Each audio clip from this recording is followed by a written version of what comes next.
Et la République de Djibouti a abrité ce samedi la réunion d'experts sur la finalisation du rapport sur la gouvernance en Afrique 2023 à l'hôtel Campeski, présidé par le président coordinateur national du MAEP en République de Djibouti,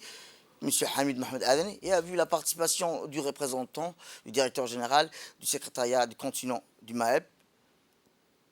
des représentants permanents de la République du Rwanda, Mme Luinda Kumalo, présidente de la plateforme AGA, ainsi que plusieurs représentants des pays affiliés au MAEP. A noter également la présence de M. Ahmed Areita, éminente personnalité du MAEP.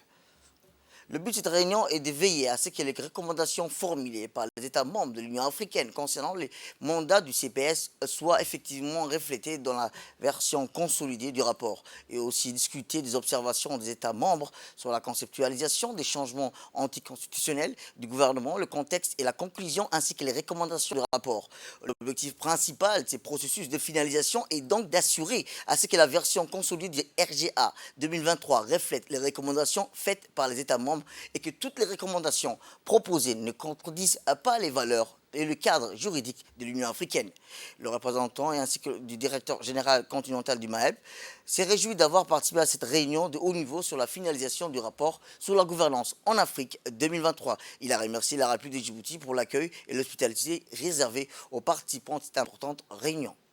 I'm here at the onset to convey the sincere apology of His Excellency Professor Eddie Maloka,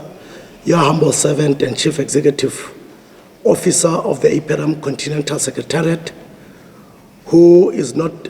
could not be with us at this important meeting due to a family bereavement.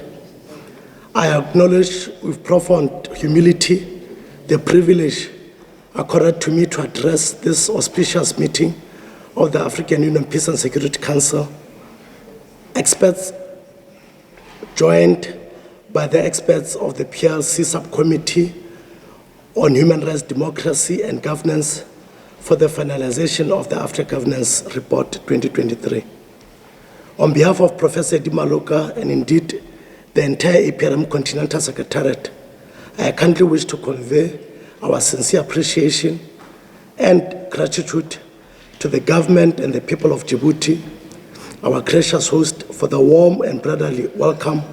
as well as the legendary hospitality. Après votre première rencontre en janvier 2023, je constate avec beaucoup d'enthousiasme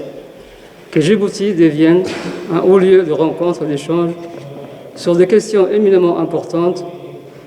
concernant notre continent, comme celle qui nous réunit ce matin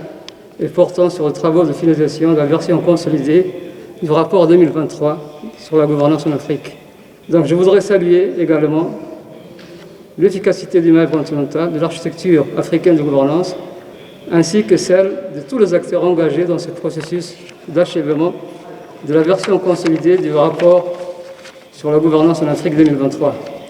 Puisque cette rencontre intervient à moins d'un mois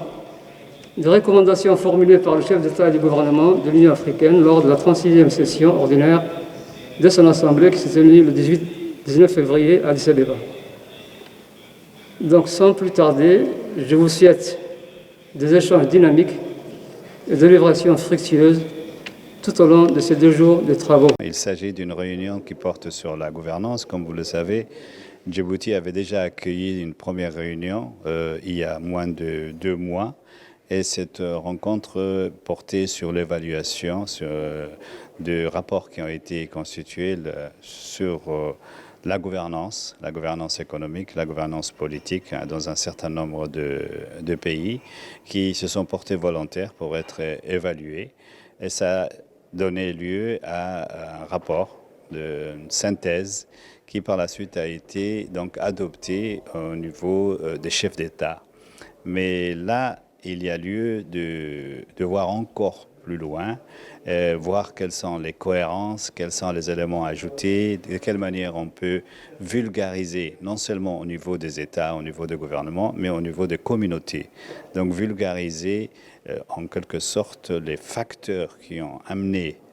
n'est-ce pas, cette situation, comment faire pour éviter ce genre de situation et comment instaurer dans nos pays, quel que soit le temps que ça va prendre, en tout cas, la gouvernance économique, la gouvernance politique, en tenant compte de toutes les propositions qui émaneraient des communautés, que ce soit les femmes, les religieux, les jeunes, les partis qui soient d'opposition ou les partis au pouvoir, etc. Donc trouver une cohérence aussi avec les autres organes de l'Union africaine, puisque là, il s'agit du mécanisme d'évaluation par les pairs,